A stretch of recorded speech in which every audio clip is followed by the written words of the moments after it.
Magkano nga bang kapital sa pagpapatayo ng rental property business? Kung bago ka lang nanonood ng video ko, ako nga pala si Len Hagoba na may 7 years of experience na sa rental property business, owner and founder ng Len Transient House and Len Realty Corporation. Ito muna ang kwento. Noong 2014, sobrang saya ko kasi naka-maternity leave ako dito sa Pilipinas. So, 3 months yung vacation ko.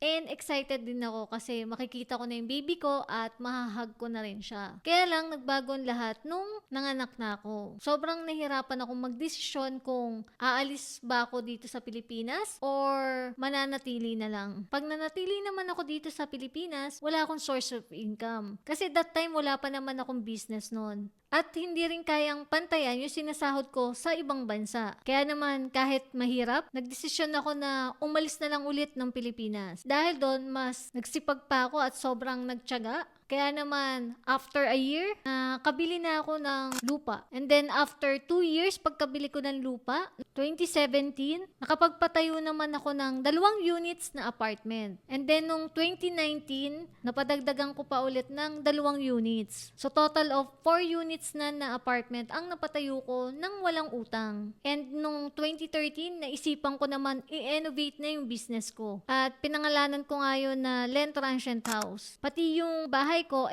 kinonvert ko na rin into rental property. Kaya, eto na yung mga unit ko ngayon. Kaya, share ko na sa inyo ngayon ang magkano nga ba ang kapital ng rental property business. Number 1, lupa. Ang presyo ng lupa ay depende sa location. Syempre, kung nasa prime location, mas mahal yun. And depende rin sa laki ng lupang bibilhin mo. For example na lang is, bibili ka ng 40 square meter na lupa na ang halaga nito ay 10,000 per square meter times 40 equals 400,000. Sa lupa, hindi pa kasama yung pagpapatitulo ng lupa para mailagay na sa pangalan mo. Dito na sa amin sa Lucena City, example, tong mga unit ko is 144 square meter. Yung laki niyan. So, ang halaga ng pagpapaayos ng papel sa developer is 40 to 50,000 para mailagay sa pangalan ko yung titulo. So, mag-set aside ka na ng budget dyan. Sunod, building permit. Ang building permit, ang presyo niyan ay depende rin na naman ulit sa location at syempre kung gaano ulit kalaki yung property yung ipapatayo mo at kung 1 story ba siya, 2 story o 3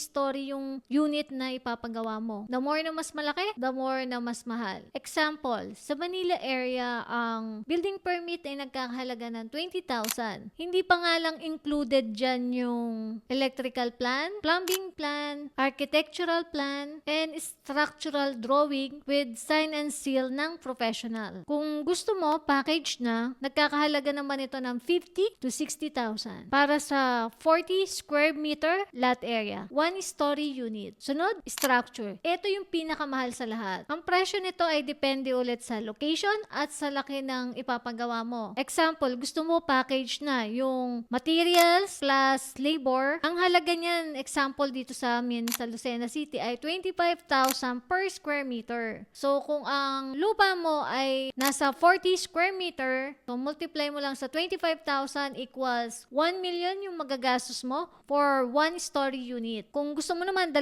palapag, so 2 million yung magagastos mo. Standard finish lang yan. Syempre, kung gusto mo mas elegante yung unit mo, mas magdadagdag ka ng bayad sa contractor. Sunod, business permit. Ito kailangan mo to para talaga maging legit na negosyante ka at para hindi ka na rin masita dyan sa lugar nyo. Ang halaga naman ng business permit ay depende sa sole proprietorship ka ba or corporation. Kung sole proprietorship ka, mas mura lang yan at kung ikaw ang mag-ayos. So, depende sa location. For example, dito sa Lucena City, gagastos ka ng mga 25 to 30,000. Kung corporation naman ang gusto mong iparehistro, kailangan mo na ng business consultant na mag-ayos dyan. Kasi sobrang daming papeles niyan. SEC pa lang ganito nakakapal. Sama mo pa yung SSS na ganun din kakapal. Then Pag-ibig, PhilHealth, sobrang daming documents. So, I suggest palakad mo na lang yan sa business consultant para hindi ka may stress. Ang presyo ng pa-corporation ay depende syempre kung saan kumpanya ka na magpapasikaso. Pero usually, nagre-range siya ng 100,000 above para mapa-corporate ka. So, matotal, kailangan mo talaga ng milyon para magmay-ari ng isang isang unit na rental property. Naniniwala ako na pag may sapat kang kaalaman para sa pagpapatayo ng isang rental property ay mas magiging maayos yung magiging outcome nito. Kaya naman sinishare ko sa iyo ang knowledge at experience ko. Ang pinakakalabang ko dito ay funds. Kasi sobrang bilis talaga maubos ng pera sa pagpapatayo ng rental property business. Sali ka nga pala sa grupo ko, ang All About Rental Property Business. Diyan ako na post ng updated na kaalaman ko tungkol sa pagpapatakbo ng rental property at mga bago kong natututunan na diskarte para ma-manage ko na maayos yung mga properties ko at nang sa ganun ay kumita rin ako ng mas malaki. Mukha mang komplikado ang pagpapatayo ng rental property. Alam kong makakaya mo yan dahil sa determinasyon mo. Nga pala, follow ka na rin sa page ko, ang Len Hagova Vlog. Dito talaga ako nagpo-post ng mga